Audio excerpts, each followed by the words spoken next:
In coding interviews, once you've come up with a solution and written an algorithm to solve the question, it's very important to be able to check whether your algorithm is efficient or not.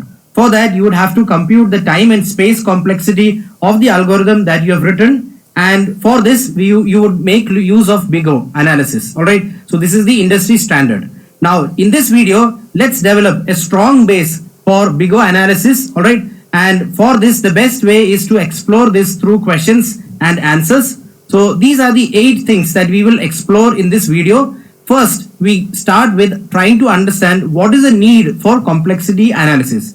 Later, we will take a look at time complexity as well as space complexity. So let's start with point number 1 and develop an intuition and understand what the need is for complexity analysis. So let's say you're given a question, you have to write an algorithm where you will be given the input which is n and the output which is required is n-1 plus n-2 etc. up to 1. So for example, if n is equal to 5, then the output would be 4 plus 3 plus 2 plus 1. Alright, so this over here is equal to 10, right? 4 plus 3 is 7, 7 plus 2 is 9 and 9 plus 1 is 10. So the output required if n is 5 is equal to 10. Alright, now let's say this is the question. Now one solution for this, let's say person A writes an algorithm for this. So the way he approaches it is that he's just going to compute n-1 into n divided by 2. So again, if n is equal to 5, this is 4, n-1 is 4 and n is 5 divided by 2. So this gives 10. Alright.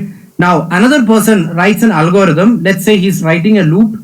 So he's going to iterate from n-1 to 1 and keep adding the values. So that means first he takes 4, he adds 4 to 3, so he gets 7. Then to 7, 2 is added, so that becomes 9. And then to 9, 1 is added and he gets the output 10. So both of these get the answer 10, right? So both these people get the answer 10, which is correct. It's not that the answer is wrong. But then which approach is better?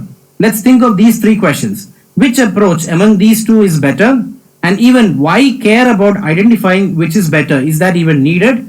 And then what does better mean? So let's take a look at these 3 questions. First, let's take a look at the second question. Why should we care about identifying which approach is better? Now, especially in real life applications where we talk about algorithms, where there can be huge amount of data, there can be significant performance differences between solutions. Alright, so that is why it's very important to identify the better solution for problems that we encounter. Now, when we talk about huge amount of data, it can be in terms of millions or billions of data points. Now, it should be very much familiar to you. You can just think of things like Facebook or Twitter, etc., which have billions of users, right? So, and again, there are various applications where a huge amount of data is involved. So that is why it's always important to identify the best solution to problems that we encounter. So that's this question over here. Now, when we say that we need to identify which among these 2 solutions is better, what does actually better mean? Now, in terms of computers and algorithms, better means faster and solutions that consume less memory. So these are going to be the 2 criteria on the basis of which we will evaluate the algorithms that we will write. Alright. Now we come to the third question, which is which approach among these 2 is better? Now, how do we identify that? For this, again, over here we have already identified that better means faster and less memory. Now, to identify which among these is faster, we will make use of the concept of time complexity, and to identify which consumes less memory, we have the concept of space complexity. Alright, so we are done with question 1. We have understood why there is a need for complexity analysis. Especially this is important because we deal with huge amount of data. Now let's look at the second question over here. What is time complexity? We have seen that we make use of time complexity to identify which algorithm is faster. Now over here again we have the same example.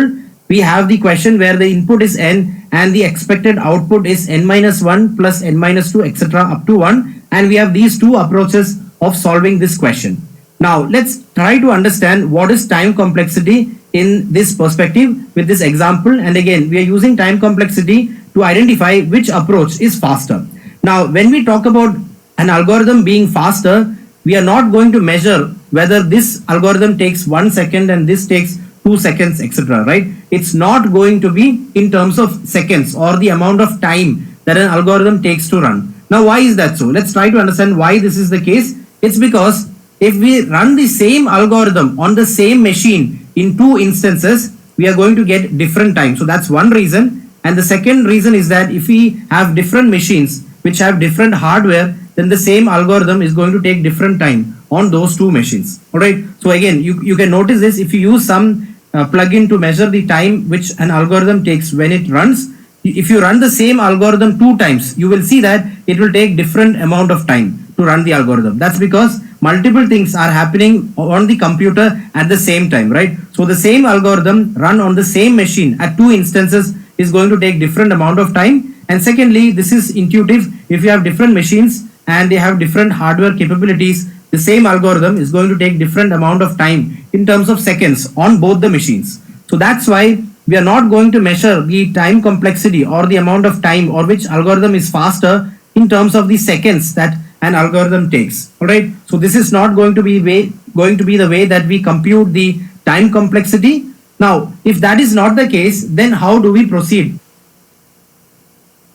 The way by which we are going to compute the time complexity is rather by counting the number of simple operations the computer has to do to execute the algorithm. So we are going to count the number of simple operations. Now a simple operation is going to take constant time, all right? So or it's going to take the least amount of unit time. So that's why by counting the number of operations, this is not going to vary from time to time, right? So if you run the same algorithm 2 times on the same machine, the number of operations the algorithm or the computer has to do to execute the algorithm is not going to change. And even if you have 2 machines with different hardware capabilities, and if you're executing the same algorithm on both the machines, the number of simple operations the computer has to do to execute the algorithm is going to be constant. So that is why we are going to compute the time complexity by counting the number of simple operations the computer has to do. All right. So this is how we are going to do it. Now let's try to look at these 2 solutions. So over here, how many simple operations are there? So we have to do a division, a subtraction, and a multiplication, right? So we can say that we have to do at least 3 simple operations to find the value over here. And what about the second solution? Let's take an example. Let's say n is equal to 5. So if n is equal to 5, we have to do 4 plus 3 plus 2 plus 1. So to find these numbers, right? 4, 3, 2, and 1. So we have to find 4 numbers. So that's because n is equal to 5. So identifying these 4 numbers is n minus 1 operations. And then we have to do n minus 2 operations to add them, right? So we are doing one addition over here, one addition over here, one addition over here. So that's at least n minus 2 operations. So if we add n minus 1 and n minus 2, we get 2n minus 3. So over here we have seen that we have to do 3 operations, but over here we have to do 2n minus 3 operations. So now where are we at? Just let's track where we are. We identified that we wanted to check the time complexity to see how fast an algorithm performs, and we have established that to do this we are going to count the number of simple operations the computer has to do. Now we have applied this in the case of the example which we are dealing with. So over here there are 3 operations, and over here there are 2n minus 3 operations. Now we are actually not interested in the exact number. Like for example, it's 3 over here and it's 4 plus 3, which is 7 over here if n is equal to 5. We're not exactly interested with the exact number. The idea over here is that what happens when the when the input scales, right? So if n is equal to 1000 also, over here it's going to be 3, but over here it's going to be around 2000, right? It's going to be 2000 minus 3. So you can see that this algorithm is going to be more efficient, because if you have n as 1 million also, we are just going to do 3 operations. So we can establish that the time complexity is better for this algorithm rather than for this algorithm. Now again, a quick side note over here. The way that we wrote the 2 algorithms for this question over here is by using a formula in one case. All right. So this is just a formula. Now this is not always the case. Typically in coding interview questions, you would have to decide which data structure to use, because different data structures have different time and space complexity when it comes to doing different operations. So typically you will have to make this choice. So that's why it's important to have a good understanding about the various data structures. And then even you will have to decide whether the solution which you are implementing is going to be iterative or recursive, etc. So again, don't worry about this. We will see this in upcoming videos. Again, recursion means a function which calls the same function again and again until the solution is reached, right? So that's recursion, and iteration is like having a for loop. But again, don't worry about this. Again, I'm just mentioning this over here is that whenever we decide what approach to take to solve a question, what is the parameter that we should be thinking about? It's going to be what the implication of our decision is with respect to the time complexity as well as the space complexity. Alright, so let's get back to this example over here. We have seen that we have counted the number of simple operations, and in this case, we only had to do 3 operations, but over here we have 2n minus 3 operations, and hence this solution over here is more efficient than this one, because as n scales or as n becomes very huge, this is still just going to be 3, but this is going to become huge, right? So we are interested when we talk about time complexity in the fact in trying to understand as n or as the input grows, in what proportion does the number of operations that the computer has to do grow. So this is going to be what time complexity is. So with time complexity, we are actually checking whether the algorithm is good and whether it would scale, right? So whether will it work efficiently when n becomes very large. So that is why time complexity is extremely important. So in other words, we can say that time complexity is nothing but how the runtime grows as the input size grows. So again, runtime is measured in terms of the number of operations, not in terms of seconds. So time complexity can be defined as how the runtime of an algorithm grows as the input size grows.